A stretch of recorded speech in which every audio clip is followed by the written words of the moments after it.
और आज हम बात कर रहे हैं यूएस और चाइना के दरमियान ट्रेड वॉर की, जो कि तकरीबन स्टार्ट हुई आज से 1.5 साल पहले। सबसे पहले हम बात करेंगे ट्रेड वॉर होती क्या है। ट्रेड वॉर ये होती है, एक तरफ रख लें चाइना को, दूसरी तरफ रख लें यूएसए को। दोनों ने एक दूसरे से आने वाली जो गुड्स हैं उनके ऊपर टैरिफ्स इंपोज कर दिए। टैरिफ्स इंपोज करने के बाद जो गुड्स आ रही थी उनकी कॉस्ट्स बढ़ गई। पहले यूएसए ने किया, फिर चाइना ने किया, फिर यूएसए ने किया, फिर चाइना ने किया। तो it's a war through tariffs on goods. USA ने पहले $50 बिलियन के ऊपर लगाए, चाइना ने आगे पे लगाए, फिर बदले में यूएसए ने $200 बिलियन के ऊपर लगाए, चाइना ने फिर जो है वो आगे से लगा दिए। China is set to overtake. Reasons क्या हैं? बिकॉज चाइना जो है वो यूएसए को लार्जेस्ट ग्लोबल इकोनॉमी के तौर पे रिप्लेस करने जा रहा है। यूएसए इस वजह से इकोनॉमिक प्रेशर फील करता है चाइना से। अब ये जो दो लार्जेस्ट पावर्स हैं दुनिया की, दो ग्लोबल पावर्स, उनके दरमियान रेस है जिसमें वो एक दूसरे के ऊपर multiple sectors, multiple industries, multiple goods के ऊपर जो है वो टैरिफ्स इंपोज कर रही हैं। अब यहां पे आप देखें तो आपको समझ आएगी। 6 जुलाई 2018 यूएस ने इंपोज किया $34 बिलियन, चाइना ने जवाब दिया $34 बिलियन से। यूएसए ने अगस्त 23-18 को इंपोज किया $16 बिलियन की गुड्स के ऊपर टैरिफ। चाइना ने जवाब दिया $16 बिलियन की गुड्स के ऊपर टैरिफ से। 17 सितंबर 2018 को यूएसए ने अगेन $200 बिलियन के ऊपर 10% का टैरिफ लगा दिया। चाइना ने $60 बिलियन के ऊपर 10% का टैरिफ लगा दिया। कम क्यों? बिकॉज चाइना की कैपेसिटी ही कम है। अगर बात करें यूएसए की, तो यूएसए से जो चाइना को गुड्स जाती हैं, यूएसए से जो चाइना को गुड्स जाती हैं, एक्सपोर्ट्स, यूएसए की एक्सपोर्ट्स टू चाइना, उनका साइज है कोई $160 बिलियन के अराउंड। और जो चाइना से जो आती हैं यूएसए में, उनका साइज है कोई $550+ बिलियन। तो चाइना 160 और 550 1-3 का रेशो है। तो अब चाइना के पास इतनी गुड्स थी ही नहीं, इतना वॉल्यूम ट्रेड का था ही नहीं जिसके ऊपर कि इक्विवेलेंट मास में या इक्विवेलेंट लेवल के ऊपर वो जो है टैरिफ्स इंपोज करता। दिसंबर 2018 से मार्च 2019 तक सिचुएशन जो है वो नॉर्मल रही। दोनों ने नेगोशिएशन स्टार्ट की और टेम्परेरी पास आया। बट फिर अगेन आपको पता है प्रेसिडेंट ट्रंप बहुत ज्यादा वाइज बंदे हैं। तो 10 मई 2019 को उन्होंने $2000 बिलियन के जो गुड्स के ऊपर टैरिफ लगा दिए 25% के रेट से। चाइना ने जो $60 बिलियन बची थी उनके ऊपर जो 25% का जो है वो टैरिफ लगा दिया। अगर आप अब यहाँ पे भी इस डायग्राम से भी समझने की कोशिश करते हैं कि ट्रेड वॉर का मतलब क्या है। ऊपर आपको यूएसए नजर आ रहा है, नीचे चाइना का response. 25% on $50 billion of goods, फिर 10% ऑन $200 बिलियन, फिर 25% ऑन $200 बिलियन। ये इंक्रीज कर दिया इसी को बुनियादी तौर पे सितंबर से जून के टाइम में 10% से 25% कर दिया। यहाँ पे 15% ऑन $125 बिलियन। चाइना शुरू में 25% लगाया ऑन $50 बिलियन, फिर 10% से 25% लगा दिया इन $60 बिलियन के ऊपर, रेट इंक्रीज कर दिया। और आखिर पे 10% ऑन $35 बिलियन ऑफ गुड्स। तो चाइना आमतौर पे देखें तो पैरिटी चूंकि नहीं है, पैरिटी इसलिए नहीं है क्योंकि जो चाइनीज हैं, चाइना का जो ट्रेड है यूएसए की तरफ, चाइनीज एक्सपोर्ट्स टू यूएसए वो ज्यादा हैं, यूएसए एक्सपोर्ट्स टू चाइना कम हैं। और यूएसए को जो है वो चाइना के साथ ट्रेड डेफिसिट का सामना है। अब इस ट्रेड डेफिसिट की वजह से China item to item USA के ऊपर टैरिफ्स को इम्पोजिशन को लेकर, टैरिफ्स की इम्पोजिशन को सामने रखते हुए item to item China compete नहीं कर सकता। बिकॉज अगेन यूएसए को ट्रेड में इस तरह से यूएसए के पास लिवरेज ज्यादा है, क्योंकि वो चाइना से शायद 10 टाइम्स ज्यादा गुड्स ले रहे हैं, 3 टाइम्स ज्यादा ट्रेड का वॉल्यूम है, 3 टाइम्स ज्यादा चाइना से इंपोर्ट कर रहा है यूएसए और चाइना एक्सपोर्ट कर रहा है। तो इस वजह से जो है वो ज्यादा फ्लेक्सिबिलिटी चाइना यूएसए के पास थी। और इसी वजह से कहा जाता है या कहा जाने लगा कि शायद यूएसए ये ट्रेड वॉर विन कर सकता है, बट ट्रेड वॉर विन करना इतना आसान नहीं है। वॉर ओवर ट्रेड, यूएसए ने ये ट्रेड वॉर स्टार्ट क्यों की? कुछ रीजंस थी। बिकॉज यूएसए को 2000 से लेकर अर्ली 2000 से, जब चाइना वर्ल्ड ट्रेड ऑर्गेनाइजेशन का पार्ट बना, तब से चाइना की जो ट्रेड प्रैक्टिसेस थी उनको लेकर यूएसए की ह्यूज रेजर्वेशंस थी। यूएसए ने ब्लेम किया कि जो चाइना है उसकी ट्रेड प्रैक्टिसेस फेयर नहीं है, प्रेसिडेंट ट्रंप ने इसी प्रॉमिस के ऊपर जो है कि वो चाइना की जो अनफेयर ट्रेड प्रैक्टिसेस हैं इनका चाइना से जवाब लेगा, इस प्रॉमिस के ऊपर इलेक्शन जीता। साल के तौर पे अपनी प्रेसिडेंशियल कैंपेन में ट्रंप ने कहा, we can not allow China to rape our country.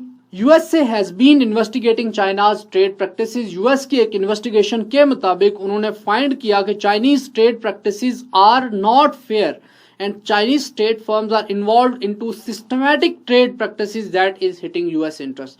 तो ये वो रीजन थी जिसकी वजह से फिर यहां से आपको रैशनल समझ आएगा। यूएस से डरता है कि चाइना उसको लार्जेस्ट ग्लोबल इकोनॉमी के तौर पे रिप्लेस कर देगा। 1978 जब चाइना जो है वो डेंग जियाओपिंग के अंडर ओपन होता है तो उस वक्त चाइना की जो इकोनॉमी नॉमिनल टर्म्स में 6% थी, दैट ऑफ यूएस से। 2019 में ये नॉमिनल टर्म्स में यूएसए की इकोनॉमी का 66% है। अगर आप देखें परचेजिंग पावर पैरिटी में तो 1990 में चाइना की इकोनॉमी जो है वो यूएसए से कम है परचेजिंग पावर पैरिटी में, और आप देखें 2013 में जो है वो चाइना की इकोनॉमी परचेजिंग पावर पैरिटी के कॉन्टेक्स्ट में यूएसए की इकोनॉमी को सरपास कर जाती है। अभी $25 ट्रिलियन है, यूएसए की $20 ट्रिलियन। तो यहां से आपको समझ आएगी कि बुनियादी तौर पे ये ग्लोबल लेवल के ऊपर इकोनॉमिक सुप्रीमेसी की जंग है। चाइना की जो इकोनॉमिक ग्रोथ है वो डेंग जियाओपिंग के अंडर शुरू हुई जब उसने चाइना की इकोनॉमी को फ्री ट्रेड मार्केट्स के प्रिंसिपल के ऊपर ओपन अप किया दुनिया की बाकी कंट्रीज के लिए। 1988 में उसके फौरन बाद चाइना में इंडस्ट्रियल रेवोल्यूशन स्टार्ट हो गया। चाइना में गुड्स की लार्ज स्केल के ऊपर मैन्युफैक्चरिंग स्टार्ट हो गई। 1988 तक 15% जो चाइनीज एक्सपोर्ट्स थी वो जा रही थी अमेरिका में। 2001 में जब चाइना ने वर्ल्ड ट्रेड ऑर्गेनाइजेशन ज्वाइन किया तो इसके पीछे यूएसए की सपोर्ट थी। क्लिंटन ने उस वक्त कहा कि ये जो है एक विन विन डिसीजन है और इसकी वजह से हमारी जो प्रॉस्पेरिटी है वो प्रोटेक्ट होगी और इसकी वजह से प्रमोशन होगी right kind of change in China. ये राइट काइंड ऑफ चेंज से उसकी दो मुराद थी, एक तो ये कि चाइना कम्युनिस्ट से डेमोक्रेटिक बन जाएगा और दूसरी बात यह है कि चाइना जो है वो सेंट्रलाइज स्टेट से एक लिबरल स्टेट बन जाएगा। वहां पर फ्रीडम, जो फंडामेंटल जो वेस्टर्न वैल्यूज हैं वो चाइना वहां पर अपने मुल्क में फैलाएगा। तो बेसिकली चाइना की ट्रांसफॉर्मेशन हो जाएगी। ये वेस्ट की एक्सपेक्टेशन थी लेकिन ऐसा हुआ नहीं। चाइना इकोनॉमिक सुपर पावर तो बन गया लेकिन वेस्टर्न एक्सपेक्टेशन जो है वो फ्रस्ट्रेट हो गई और चाइना आज तक जो है वो एक हाईली सेंट्रलाइज्ड कम्युनिस्ट कंट्री है। और नतीजे के तौर पे यूएसए को तब समझ आई जब कि बहुत लेट हो चुका था और वैसे भी यूएसए की आंखें काफी लेट खुलती हैं। नतीजे के तौर पे ट्रंप ने जो है वो USA China trade war start कर दी। यूएस ने ब्लेम किया that China did not play Fairlie, कि चाइना ने जो है वो फेयरली प्ले नहीं किया। चाइना की प्रैक्टिसेस फेयर कैसे नहीं है, दो फ्रंट के ऊपर। पहली बात तो यह है कि चाइना जो है, जो चाइनीज कंपनी है उनको एक एडवांटेज देता है इन टर्म्स ऑफ या तो उनको जमीन दे देगा या उनको सब्सिडाइज कर देगा या उनको टैरिफ्स की छूट दे देगा या उनको लो कॉस्ट के ऊपर लेबर प्रोवाइड कर देगा, जिसके ग्राउंड्स के ऊपर वो कम मार्जिन के साथ या उनकी जो प्रोडक्टिविटी कॉस्ट है, प्रोडक्शन कॉस्ट हैं वो कम होती हैं in comparison to US firms, जिसके नतीजे में चाइनीज फर्म्स को यूएस फर्म्स के ऊपर एक कंपेटिटिव एडवांटेज होता है जिसकी वजह से वो प्रिवेल करती हैं यूएसए की फर्म्स के ऊपर। अब इसको यूएसए कहता है कि ये जो है वो एक level playing field China provide नहीं कर रहा यूएस की फर्म्स के लिए या तमाम फर्म्स के लिए।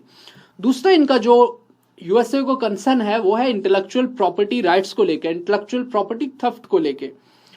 यूएसए ये ब्लेम करता है कि चाइना जो है, जो भी यूएसए की या western firms, Chinese western firms जो चाइना में जाके काम करती हैं, ये उनकी टेक्नोलॉजी छुपा लेते हैं और उस टेक्नोलॉजी को फिर कमर्शियल पर्पसेस के लिए इस्तेमाल करते हैं, जिसकी वजह से जो है वो वही वेस्टर्न कंपनीज, वही वेस्टर्न टेक्नोलॉजी वो चाइना की मार्केट में, चाइना की गुड्स की प्रोडक्टिविटी में काम आती हैं और चाइनीज स्टेट को, चाइनीज कंपनीज को फायदा देती हैं और वेस्टर्नर्स का नुकसान होता है या वेस्टर्न कंपनीज का नुकसान होता है। तो इंटेलेक्चुअल प्रॉपर्टी थेफ्ट को लेके दूसरा जो मेजर कंसर्न था यूएसए को वो था। Trump started this war with China और चाइना को कहा कि आप जो है फेयर ट्रेड प्रैक्टिसेस की तरफ आएं। ट्रंप ने इम्पोज किए tariffs on Chinese imports, again China ने भी जवाब में ऐसा ही किया। USA impose 25% tariff on $34 billion worth of Chinese goods और बदले में चाइना ने भी ऐसा ही किया। और अगर हम यहाँ पे देखें तो जून 2018 में जो यूएसए का टैरिफ था वो 3.8% था ऑन चाइनीज गुड्स और आप अगर देखें तो जुलाई 2018 में ये 6.7% हो गया, यानी डबल हो गया। यूएसए ने जो टैरिफ इंपोज किया चाइनीज गुड्स के ऊपर इस ट्रेड वॉर के स्टार्ट होने के बाद, चाइना ने रिस्पॉन्ड कैसे किया? चाइना ने भी यूएसए से आने वाली गुड्स के ऊपर टैरिफ लगा दिया। सिंस 2018 चाइना ने अपना जो टैरिफ है वो डबल कर दिया है और यूएसए ने अपना टैरिफ जो है वो ट्रिपल कर दिया है। यहां पे आप देख सकते हैं दोनों स्टेट्स ने जो टैरिफ्स लगाए हैं ये तकरीबन 3% से आप देख सकते हैं कि 21-22% तक चाइनीज यूएसए का टैरिफ चला गया है और जो चाइना का टैरिफ है वो तकरीबन जो है वो 6-7% से लेकर चला गया है को 22-23% तक जो यूएसए की गुड्स के ऊपर जो चाइना ने लगाया हुआ है। तो इस तरह से इन दोनों स्टेट्स के दरमियान जो है वो एक हमें कंपटीशन नजर आता है।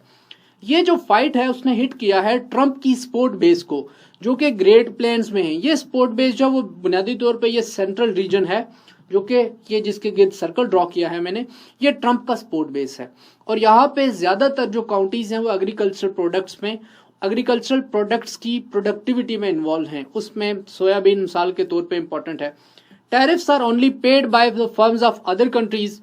अगर हम बात करें थ्योरी में, in this case USA and Chinese firm जो है वो एक दूसरे के ऊपर टैरिफ्स लगा रही हैं और फिर पे कर रही हैं। इसकी वजह से इनको जो है वो बिजनेस में नुकसान होता है।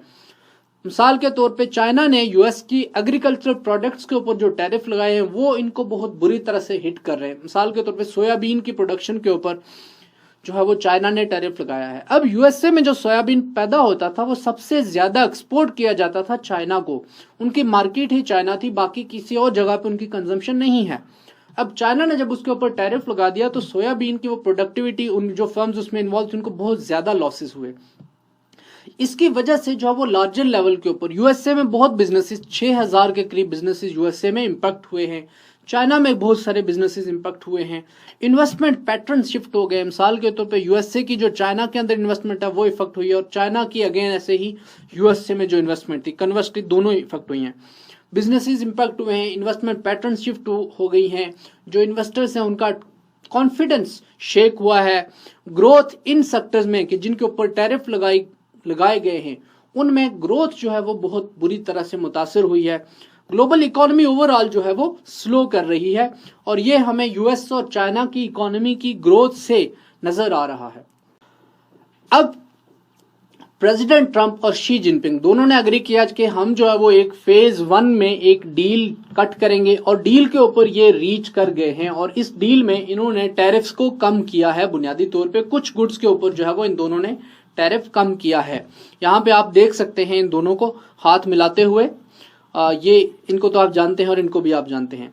यूएस वांट्स चाइना, यूएसए चाहता है कि चाइना जो है वो इसकी ज्यादा गुड्स खरीदे ताकि ट्रेड का जो इम्बैलेंस है वो खत्म हो, जो ट्रेड का डेफिसिट जो यूएसए फेस कर रहा है वो कम से कम हो, और चाहता है कि चाइना अपनी इंटेलेक्चुअल प्रॉपर्टी के राइट्स को लेकर, इंटेलेक्चुअल प्रॉपर्टी के राइट्स से मुताल्लिक जो चाइना की पॉलिसीज हैं, चाइना के जो रूल्स हैं उनको चाइना सख्त करे ताकि चाइनीज फर्म्स यूएसए की फर्म्स की टेक्नोलॉजी ना छुपाएं।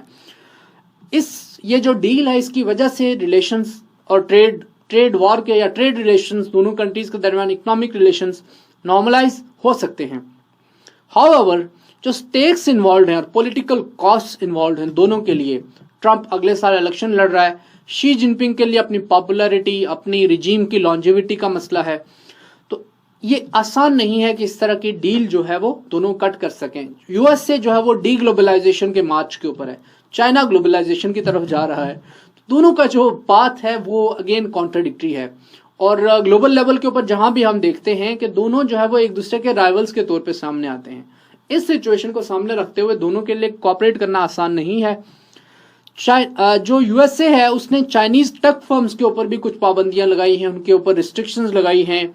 USA does not want China to have, USA नहीं चाहता कि चाइना टेक्नोलॉजी के फ्रंट के ऊपर या technology oriented cutting edge advancement हासिल कर ले, जिसकी बेस के ऊपर उसको चाइनीज फर्म्स हैं उनको अमेरिकन फर्म्स, बेशक अमेरिकन डिफेंस फर्म्स या किसी दूसरे सेक्टर्स में काम करने वाली अमेरिकन फर्म्स के ऊपर उनको सुप्रीमेसी हासिल हो। बिकॉज अगेन जो टेक्नोलॉजी है या टेक्नोलॉजी इस तरह की जो फर्म्स हैं वो यूएसए को वो सुप्रीमेसी प्रोवाइड करती हैं, जिसकी वजह से यूएस जो है वो दुनिया की सबसे बड़ी मिलिट्री पावर है। अब अगर वही कटिंग एज टेक्नोलॉजी चाइनीज हासिल कर लेते हैं, मिसाल के तौर पे रोबोटिक्स है या मिसाल के तौर पे आर्टिफिशियल इंटेलिजेंस है, तो यूएसए का जो ग्लोबल हेजिमन का स्टेटस है वो कंप्रोमाइज होता है। ये यूएसए कभी इजाजत नहीं देगा। और इसी बात को सामने रखते हुए हमें नजर आता है कि कुछ जो अब ये दोनों कंट्रीज, इनकी इकोनॉमीज पिछले 20-30 सालों में बहुत ज्यादा हाईली इंटीग्रेट हो गई हैं, हाईली डिपेंडेंट हो गई हैं। यूएसए में बहुत सारी फर्म्स ऐसी हैं जो हवावे की कंपनी के ऊपर या सैमसंग की जो प्रोडक्ट्स के ऊपर, उनके ऊपर डिपेंड करती है, उनके सॉफ्टवेयर के ऊपर डिपेंड करती है, उनके इक्विपमेंट के ऊपर डिपेंड करती है। इस इंटीग्रेटेड इकोनॉमी को सेग्रीगेट करना बहुत ही मुश्किल है। और ये जो डील इन्होंने रीच की है अभी रिसेंटली, इस डील की मैं बात करता हूं जिसको फेज 1 में इन्होंने डील कहा है, इस डील से क्या नतीजे निकलते हैं, क्या ये आउट ऑफ केओस के लिए रास्ता प्रोवाइड करेगी डील या नहीं। इसको जो है वो स्किनी डील कहा जा सकता है, क्योंकि इसमें इन्होंने बात किया कि हम टेंशन्स कम करेंगे ट्रेड के ऊपर, टेक्नोलॉजी के ऊपर और बाकी इश्यूज के ऊपर, लेकिन क्लियर नहीं है कि जो दुनिया की लार्जेस्ट ग्लोबल इकोनॉमीज हैं, जो दुनिया की ये जो बड़ी पावर्स है, इनके दरमियान अब एक चाहे वो ट्रेड हो, चाहे वो इकोनॉमी हो, चाहे वो डिफेंस हो या चाहे वो सिक्योरिटी कंपटीशन हो, उसको लेकर अब ये एक नए एरा में दाखिल हो गए हैं, जहां पर इन दोनों के दरमियान सस्टेन्ड कंपटीशन हमें नजर आता है। पैसिफिक एशिया हो या इंडियन ओशन हो या अफगानिस्तान हो या सेंट्रल एशिया हो, हमें ये दोनों जो स्टेट्स हैं वो मार्केट्स के लिए कॉम्पीट करते हुए नजर आती हैं। वो टेक्नोलॉजीज, एडवांस टेक्नोलॉजीज जैसे 5G है या रोबोटिक्स है या सैटेलाइट कम्युनिकेशन है, उसमें एक दूसरे से आगे बढ़ती हुई नजर आ रही हैं। In exchange for China's tentative commitment, China ने इस डील में यूएसए से कहा कि हम ये करेंगे, आपसे ज्यादा एग्रीकल्चर प्रोडक्ट्स खरीदेंगे और मॉडेस्ट कंसेशंस देंगे ऑन इंटेलेक्चुअल प्रॉपर्टी राइट्स और रेनमिनबी को लेकर यूएसए ने अग्री किया कि वो for the time being $160 billion की जो चाइनीज गुड्स हैं उनके ऊपर टैरिफ्स नहीं लगाएगा। और कुछ जो यूएसए ने सितंबर 1 2019 को जो टैरिफ्स लगाए थे उनको हटा दिया है। न्यू राउंड ऑफ टैरिफ्स अभी फॉर नाउ कोई नहीं है, नए टैरिफ्स नहीं लगेंगे, अच्छी न्यूज है। तो अभी इमीडिएट कॉन्टेक्स्ट में, इन द इमीडिएट कॉन्टेक्स्ट कोई थ्रेट नहीं है इकोनॉमिक रिसेशन का या ग्लोबल फाइनेंशियल मेल्टडाउन का या स्टॉक मार्केट क्रैश का, कोई थ्रेट नहीं है। बट हमने ये देखना है कि क्या ये सस्टेनेबल है या फिर ये एक शॉर्ट टर्म सोल्यूशन है। स्ट्रेटेजिक राइवलरी दोनों के दरमियान तमाम फ्रंट के ऊपर, जियोपॉलिटिकल इश्यूज, ट्रेड हो, टेक्नोलॉजी हो या इन्वेस्टमेंट हो, उसको लेकर कंटिन्यूड है। यूएसए जो है वो चाइना की इस क्वेस्ट को, जो सुप्रीमेसी की क्वेस्ट है, चाहे वो जियोपॉलिटिक्स में हो या जियो इकोनॉमिक्स में हो, बायोटेक में हो, रोबोटिक्स में हो, आर्टिफिशियल इंटेलिजेंस में हो, 5G में हो या ऑटोनोमस व्हीकल्स, ड्रोन्स को लेकर हो, इसको यूएसए लेता है not as a friendly state. अगर यही टेक्नोलॉजीज यूके बना रहा हो या नेटो का कोई कंट्री बना रहा हो तो यूएसए शायद उसको बर्दाश्त कर ले, but not China, because China उसका इकोनॉमिक और रीजनल कंपेटिटर है, राइवल है। यूएस ब्लैकलिस्टेड हवावे, यूएसए ने ये जो टेक्नोलॉजी की फर्म्स हैं चाइनीज की, उनमें से हवावे लार्जेस्ट फर्म है, उसको ब्लैकलिस्ट कर दिया। और अदर चाइनीज जो टेक फर्म्स हैं उनको USA is constantly trying to contain China's growth of technical industry। जो चाइना की टेक्निकल इंडस्ट्री है, यूएसए उसको रोकने की कोशिश कर रहा है। और 2017 के लेवल से चाइना की जो इन्वेस्टमेंट है इन्हीं पॉलिसीज की वजह से जो है वो यूएसए के अंदर 80% गिर चुकी है। बुनियादी तौर पे चाइनीज क्या करते थे, चाइनीज ये करते थे कि चाइनीज फर्म्स या चाइनीज जो बिजनेसमैन हैं जो चाइना की पॉलिटिकल ब्यूरो के साथ क्लोजली अलाइंड हैं, वो यूएसए में टेक्निकल फर्म्स या इस तरह की जो रिसर्च एंड डेवलपमेंट की जो फर्म्स होती हैं या यूनिवर्सिटीज हैं उनमें इन्वेस्ट करते थे और वहां से फिर जो भी टेक्नोलॉजी आती उस टेक्नोलॉजी को चाइना में ट्रांसफर कर लेते थे। यूएसए ने या ट्रंप ने ये किया कि ये जो प्रोविजन थी उसके ऊपर कंट्रोल लगा दिया। अब यूएसए में जो फर्म्स बेस्ड हैं या जो यूनिवर्सिटीज बेस्ड हैं वो कोई भी रिसर्च एंड डेवलपमेंट का प्रोजेक्ट करेंगी उसके ऊपर जो है वो स्ट्रिक्ट कंट्रोल रखा जाएगा, उसको देखा जाएगा, उसको स्क्रूटनाइज किया जाएगा कि क्या वो यूएस की सिक्योरिटी इंटरेस्ट के खिलाफ तो नहीं है। जो अब यूएसए में कुछ नई प्रपोज्ड लेजिस्लेशन जो है वो यूएस के एडमिनिस्ट्रेशन के पेरोजल के ऊपर है। उसमें से मिसाल के तौर पे पहला एक जो बात अगर ये मंजूर होती हैं तो उसके बाद यूएस की पब्लिक पेंशन के जो फंड्स हैं उनको चाइनीज फर्म्स में इन्वेस्ट करने के ऊपर पाबंदी लगा दी जाएगी। उसके बाद जो चाइनीज कैपिटल इन्वेस्टमेंट्स हैं यूएसए में उसके ऊपर भी पाबंदी लगा दी जाएगी और कुछ चाइनीज फर्म्स को यूएस की स्टॉक एक्सचेंज से निकाल दिया जाएगा, डीलिस्ट कर दिया जाएगा। यूएसए जो है वो जो चाइना के यूनाइटेड स्टेट्स ऑफ अमेरिका में स्टूडेंट्स हैं यूनिवर्सिटीज में जो पढ़ते हैं उनके ऊपर भी यूएसए का ग्राउंड सस्पिशन है और उसके ऊपर जो है यूएसए ने इन लोगों को सर्वेल किया जा रहा है। यूएसए को ये थ्रेट है कि ये लोग सर्वेल भी करते हैं और दूसरी बात है कि जो टेक्नोलॉजी के जो सीक्रेट्स हैं वो चाइना को ट्रांसफर करते हैं। China can launch an alternative. फिर यूएसए को एक और खतरा भी है कि जो यूएसए का जो डॉलर का हेजीमनी है ग्लोबल लेवल के ऊपर, चाइना उसके नतीजे में या उसके बदले में रेनमिनबी भी खड़ी कर सकता है, रेनमिनबी भी ला सकता है जो चाइना की करेंसी है उसको ग्लोबल करेंसी के तौर के ऊपर। इसमें यूएसए परसीव करता है कि जो western control society for world wide inter bank financial telecommunication है उसको रिप्लेस कर सकता है चाइना, या चाइना उसके पैरेलल कोई निजाम ला सकता है जो कि क्रॉस बॉर्डर सिस्टम्स का पेमेंट है to counter American weaponisation of dollar. और चाइना इज ऑलरेडी जो है वो चाइना इस तरह के जो है टूल्स यूज कर रहा है, मिसाल के तौर पे वीचैट पे या एली पे, ये सोफिस्टिकेटेड डिजिटल पेमेंट के जो प्लेटफॉर्म्स हैं जिन्होंने कैश की ट्रांजेक्शन्स को कम से कम कर दिया है। अब हमें जो है जब हम बात करते हैं यूएस चाइना ट्रेड वॉर की, तो यूएस चाइना ट्रेड वॉर बाकी तमाम रीजन्स में, बाकी तमाम सेक्टर्स में भी हमें इन दोनों के दरमियान प्ले आउट होते हुए नजर आती है। पहली बात तो जो हमें क्लियरली नजर आ रही है वो ये है कि ब्रेग्जिट के बाद और प्रेसिडेंट ट्रंप की जो चाइना के साथ ट्रेड वॉर की सिलेक्शन है, इसके बाद दुनिया डी ग्लोबलाइजेशन के फेज में दाखिल हो रही है। कंट्रीज जो है वो इंक्रीजिंगली आइसोलेशनिस्ट हो रहे हैं, प्रोटेक्शनिस्ट हो रहे हैं। दूसरी बात हमें नजर आ रही है कि दुनिया जो है वो इकोनॉमिक और फाइनेंशियल फ्रेगमेंटेशन का शिकार हो रही है। मिसाल के तौर पे एक तरफ आईएमएफ है या वर्ल्ड बैंक है और डब्ल्यूटीओ है, और दूसरी तरफ ब्रिक्स या न्यू डेवलपमेंट बैंक या एशियन डेवलपमेंट बैंक। तो दुनिया हमें इकोनॉमिक पोलराइजेशन का शिकार होती नजर आ रही है। तीसरी जो बात है वो ये है कि सप्लाई चेन्स जो दुनिया में जो पहले इंटीग्रेटेड थे बेल्ट एंड रोड इनिशिएटिव के बाद और ग्लोबल लेवल के ऊपर पैरेलल जो मैन्युफैक्चरिंग सेक्टर्स हैं उनके इमर्ज करने के बाद हमें सप्लाई चेन्स की बाल्कनाइजेशन होती नजर आ रही है, उनकी डिवीजन होती नजर आ रही है। और चाइना और यूएसए की जो दोनों की इंटरनेट की डोमेन में या जो मॉडर्न टेक्नोलॉजीज हैं, आर्टिफिशियल इंटेलिजेंस हो या 5G हो या ऑटोमेशन हो और रोबोटिक्स हो, इनकी डोमेन में जो दोनों की एडवांसमेंट्स हैं, इनकी जो रिसर्च एंड डेवलपमेंट है, उसके बाद हमें इन दोनों के दरमियान इंटरनेट को लेकर या जो ऑनलाइन वेब है उसके ऊपर उसके ऊपर जो कंट्रोल है वो किसका होगा, इस बात को लेकर हमें दोनों के दरमियान गैप बढ़ता हुआ नजर आ रहा है, जिसको स्प्लिंटर नेट कहा जाता है कि दोनों जो मेजर पावर्स हैं वो दुनिया में इंटरनेट को दो हिस्सों में तकसीम कर देंगे। जो चाइना का ग्रेट फायरवॉल ऑफ चाइना है वो इसकी एक मिसाल है।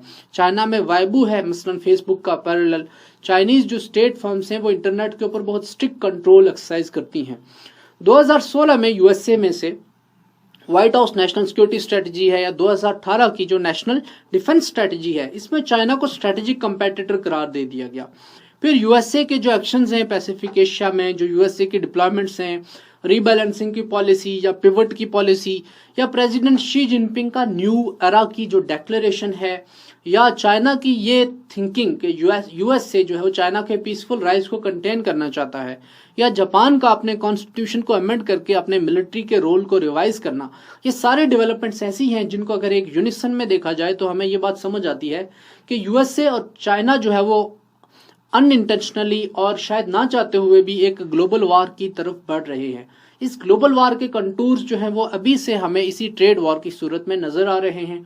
अब ये कॉन्फ्लिक्ट कब प्ले आउट करता है ये कहना तो मुश्किल है, लेकिन ये बात क्लियर है कि ये जो दोनों के दरमियान कन्फ्रंटेशन है वो हर लेवल के ऊपर प्ले की जाएगी, हर लेवल के ऊपर ये जंग खेली जाएगी। म्यूचुअल डिस्ट्रस्ट है दोनों ग्लोबल पावर्स के दरमियान, और यूएस की जो एस्पिरेशंस थी डब्ल्यूटीओ में चाइना को शामिल करके वो फ्रस्ट्रेट हो चुकी हैं। कंक्लूजन में ये बात कही जा सकती है कि यूएसए और चाइना के दरमियान जो ट्रेड वॉर है ये किसी के लिए भी फायदेमंद नहीं होगी। इससे जो है मैन्युफैक्चरिंग इंडस्ट्री सेक्टर्स को नुकसान होगा, बल्कि ना सिर्फ ये होगा बल्कि ग्लोबल इकोनॉमी भी जो है एक और रिसेशन की तरफ जा सकती है। और यूएसए और चाइना को एस्केलेट नहीं करना चाहिए, रादर दोनों को बैठ के अपने जो इनकी ट्रेड प्रैक्टिसेस हैं उनको स्मूथ लाइन करना चाहिए, स्ट्रीमलाइन करना चाहिए।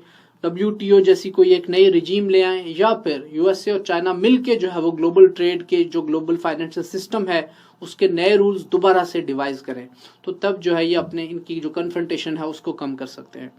जो असाइनमेंट क्वेश्चन है आपके लिए, पहला क्वेश्चन है how a US China trade war can imperil the global economy and further widen gulf of differences between these powers. और क्वेश्चन 2 है what do you know about US China trade war, do you think that phase 1 trade deal would address the trade concerns of United States of America, and what are impediments to the success of US China trade rapprochement। अपना ख्याल रखिएगा, आपसे इजाजत चाहते हैं, अल्लाह हाफिज।